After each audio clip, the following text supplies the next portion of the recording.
Bienvenue sur le plateau de votre quotidienne, et oui, KNF sur Éclair TV tous les jours, 11h, 18h, 23h. On vous parle de ce qui se passe en Guadeloupe et on reçoit aussi les artisans du pays, ceux qui font un gros travail. Et aujourd'hui, on va parler art, on va parler sculpture, on va parler street artist. Et oui, et pour ce faire, je reçois quelqu'un, vous avez forcément vu ses œuvres au bord de la route. Eh bien là, il est au bord de mon plateau et on va parler de lui. Je reçois Jérôme Jean-Charles Canoufet. Eh ben, nous là, Kakembe, hein. Ben, merci de me recevoir aujourd'hui. Ah, merci d'avoir accepté l'invitation parce que honnêtement, on t'attend depuis très... Tu ne le sais pas encore, mais le réalisateur et moi, on t'attend depuis très longtemps parce qu'on adore ton travail. Alors déjà, première question, à quel âge as-tu commencé la sculpture? Alors, je n'ai pas commencé par la sculpture, j'ai commencé par, on va dire, apprivoiser les différents matériaux au travers de l'artisanat d'art. Ok. Et donc, ça date de 2006. Donc, mais j'ai vite abandonné l'artisanat d'art parce que je ne sentais pas le truc. Il y avait quelque chose qui me manquait. D'accord. Donc, parce que mes œuvres, je voulais qu'elles transmettent quelque chose, une réflexion qui suscite un peu l'intérêt autrement.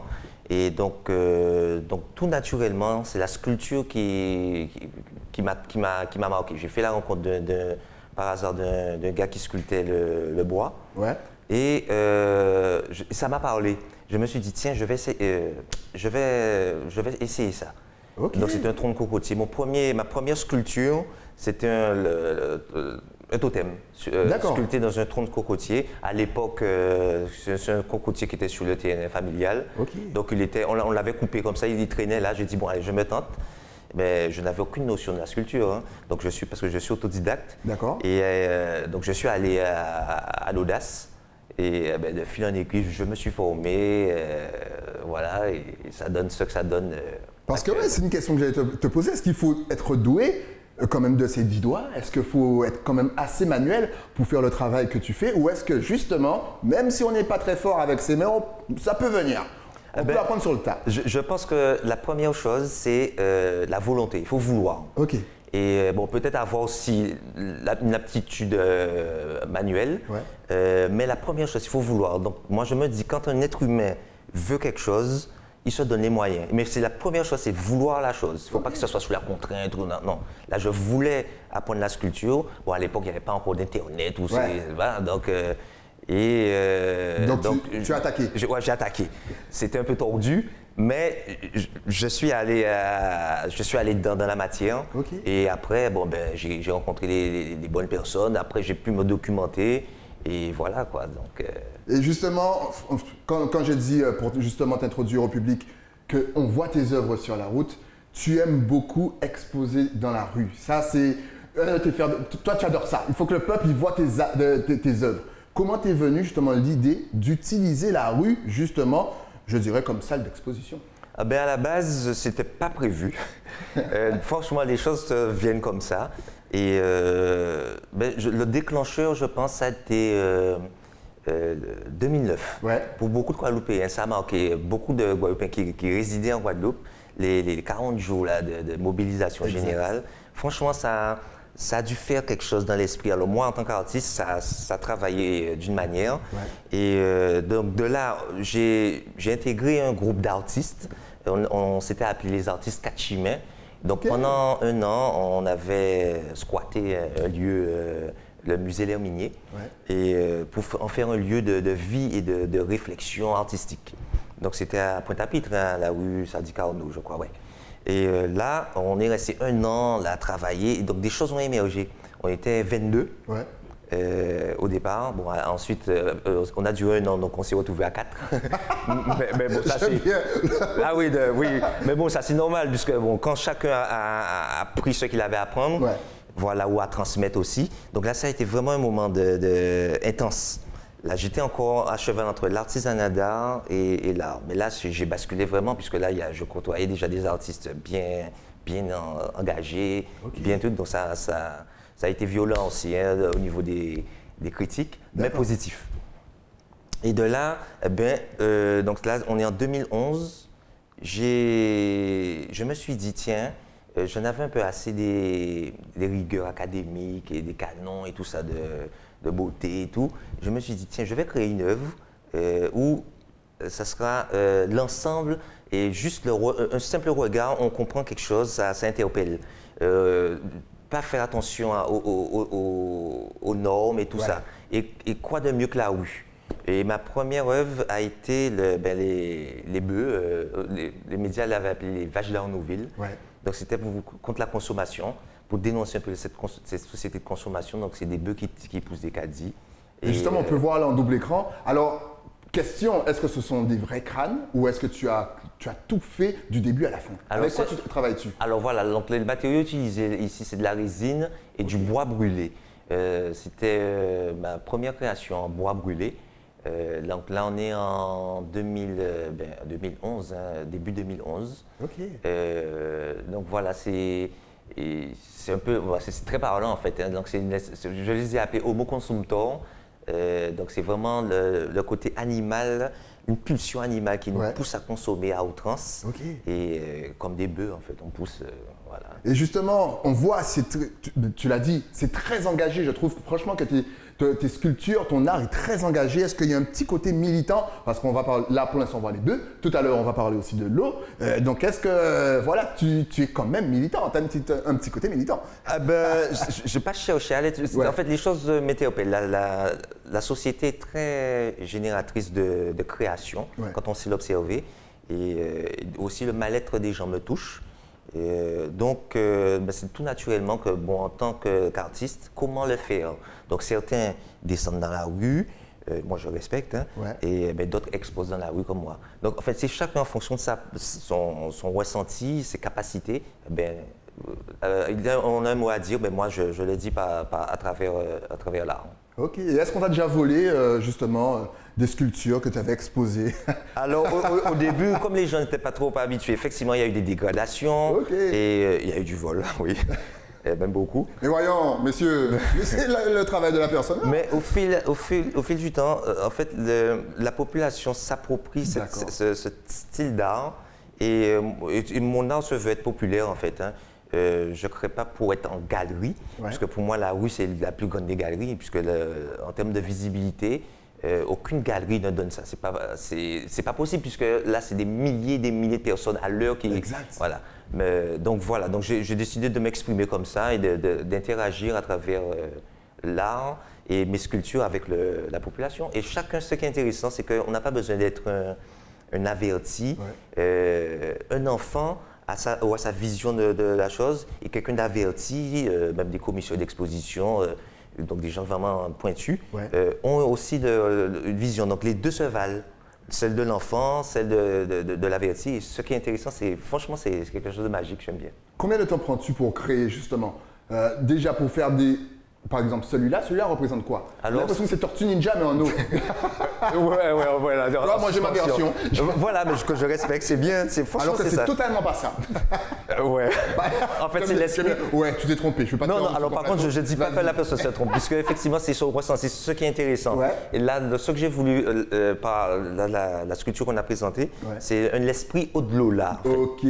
Au-delà, donc c'est des bouteilles d'eau travaillées par la chaleur, avec la chaleur. Et donc c'est en suspension. Donc c'est une pièce qu'on peut. Et j'ai vérifié qui est encore présente à Pointe-à-Pitre. Donc les gens vraiment s'approprient les sculptures. Elle se trouve du côté de la place de la Victoire. Ok, donc n'hésitez pas, allez-y. Hein. Prenez même une photo avec. Et c'est en suspension en fait. Donc on a vraiment l'impression que c'est un être fantomatique, un esprit quoi, qui vient se dire bon ben au-delà là. Nous de l'eau, au-delà. Excellent. Alors combien de temps te faut-il pour créer? Alors, il y a plusieurs phases dans la création. C'est l'idée, il faut déjà avoir l'idée. Et ça je ne commande pas. D'accord. Si l'idée ne vient pas, je peux fouiller comme je veux, il pavine. Donc c'est vraiment montrer que ça, je ne suis pas maître de ça. Mais une fois que l'idée est là, je peux maîtriser la chose, c'est-à-dire travailler dans la matière. Et c'est ce qui donne. Donc en termes de temps, la venue de l'idée, j'ai aucune maîtrise. Ok. Ça, c'est de l'inspiration, je ne sais pas d'où elle vient. On peut même parler d'un endroit surnaturel, un lieu où voilà, les choses sont là et on te l'envoie. Et donc ensuite quand j'ai l'idée, en fonction du matériau, ça peut prendre un temps long si c'est de la pierre. Donc là, c'est costaud. Donc si c'est du plastique, ça se travaille assez facilement. Ok. Donc ça va entre quoi? Entre 1 mois et 6 mois? Tout dépend du, comme tu viens de dire, c'est de la pierre. Voilà, donc parce que j'ai fait une réalisation en pierre qu'on peut voir à la Jaille, avec le CIRAC. Et donc l'association sur les malentendants. Qu'on salue d'ailleurs. Voilà, qu'on salue. Et donc là, c'est 3 mois de travail pour la pierre uniquement. Ok, 3 mois. 3 mois, à raison de bien 14 heures par semaine. Je n'ai pas fait plus parce que physiquement, c'est chaud. Ouais. Au niveau des mains. Ah oui, parce que c'est à la taille au burin et à la masse. Et bon, c'est physique, c'est sportif. Donc lorsqu'on est sculpteur, il faut être quand même assez sportif. Il faut être en forme. C'est pour ça qu'il est oui, comme ça. Tout s'explique. Allez, tout ça la sculpture. Oui, c'est physique. Donc ça dit que le métier d'artiste, quand on est un peu engagé dedans, c'est physique. Il faut être en forme. Ah ben justement, parce qu'on va en profiter pour glisser vers ton nouveau projet. Tu es venu nous en parler aussi, c'est le projet Petit Christophe. Effectivement. Et oui, pour la sécurité routière. Je suis sûr que vous avez déjà vu quelqu'un enfoncer dans son portable au bord de la route. Eh bien, c'est lui, encore. Et il est très productif. Alors, comment déjà t'es venu l'idée de faire tout ça? Est-ce que ça a été un appel? Avec qui as-tu réalisé ça?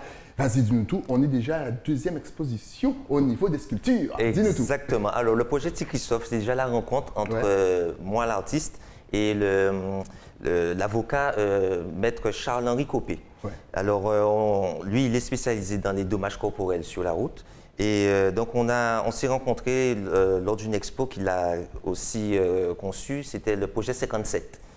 Toujours pour rendre hommage à travers l'art aux personnes, aux victimes de la route. Donc, on s'est rencontrés là et je lui ai mis l'idée d'une création pour la sécurité routière. Ben, on s'est rencontrés, on a travaillé pendant quelques mois dans son bureau. Et de là a surgi le projet Petit Christophe, en fait, de 4 œuvres, dont 2 ont été présentées déjà sur le portable. Donc la première, c'est celle-là, sur le portable. Voilà, le portable au volant. Et un peu là, c'est vraiment l'humain qui est absorbé par la machine, ou la machine qui absorbe l'humain, en fait. Ah ouais, ça va dans les deux sens, mais vraiment, c'est super réaliste. C'est vraiment, à chaque fois que je passe tous les jours devant, à chaque fois, j'ai l'impression qu'il y a quelqu'un qui enfonce sa tête. Franchement, c'est très bien fait. Voilà, ce sont vraiment des œuvres d'art qu'on a décidé d'offrir aux Guadeloupéens, en fait, au public. Et donc, il s'agit vraiment d'œuvres d'art. Donc, c'est pensé, mais à travers le prisme de l'art, on lance des messages, en fait. Donc, lui, comme il est spécialisé au dommage corporel, et moi, créatif, donc, franchement, c'est une première pour moi. Un avocat et un sculpteur, bon ben voilà. Donc le projet, une fois qu'il a été conçu, on l'a présenté à la préfecture et à la DEAL. Et donc je salue Madame Lachoumaya de la sécurité routière, mais le projet leur a plu, donc ils nous suivent. Donc la sécurité routière est partenaire du projet avec nous.